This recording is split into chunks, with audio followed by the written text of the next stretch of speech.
And good evening from the Renaissance Center tonight. We're here for our special CBS report, Children of the Recession, which we'll have more on in just a few minutes. But first, the latest on the swine flu epidemic, which the CDC said today has spread widely and cannot be contained. The outbreak that began in Mexico is now suspected to have reached New York City. Other cases are reported from Kansas to California. Randall Pinkston is in New York tonight. Randall, good evening to you. Good evening, Jeff. New York City public health officials do indeed confirm that 8 school children have a type A influenza virus, but they can't confirm for sure that it's swine flu until tests have been conducted by the Centers for Disease Control. The flu outbreak at this New York City parochial school is a troubling development. Of the 8 strains of flu virus collected for testing, 2 came from students who had visited Mexico with their parents on spring break last week. So it's definitely an outbreak of influenza A at this school. It meets the CDC case definition of a probable case of swine influenza.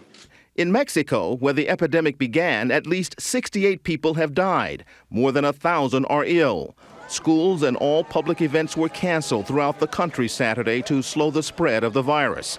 With at least 24 new swine flu cases in Mexico City confirmed today, American officials are keeping close watch on possible outbreaks north of the border. The U.S. Centers for Disease Control and state health officials confirm 11 cases of swine flu virus in the U.S. 2 new cases in Kansas today, 7 in California, and 2 in Texas, where Patrick Hayden's son fell ill. I called my wife and asked her to give him a check for the swine flu. And that's when they did, and he's tested positive. Today, the Centers for Disease Control issued a worrying assessment. We do not think we can contain the spread of this virus.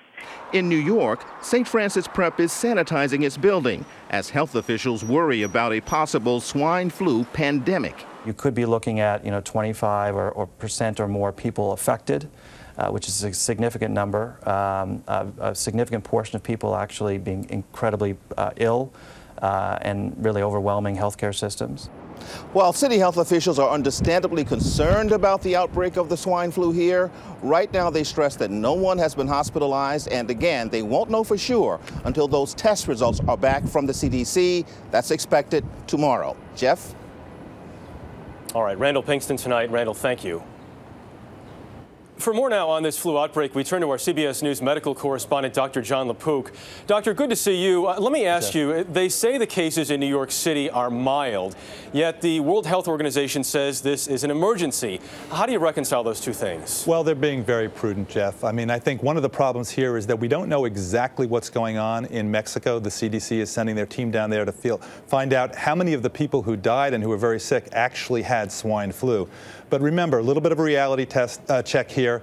In Mexico, the death rate was leveling off, and in the United States, yes, there have been cases of swine flu, but they seem to have been fairly mild so far. Doctor, when we talk about this, what population is the most vulnerable? Well, everybody is at risk, and typically it's the kids who spread the virus around. But interestingly enough, when you have a severe flu, sometimes what happens is, rather than the typical population of the very young and very old getting sick, it's the healthy, middle-aged, and young people who get sick. And that's felt to be because they have an overactive immune system, actually a healthy immune system. And so it's not the virus itself that's causing the problem, it's their immune reaction to the virus, and that can cause severe inflammation in the lungs and death. Okay, Dr. Jon LaPook, we appreciate your time tonight. Thank you.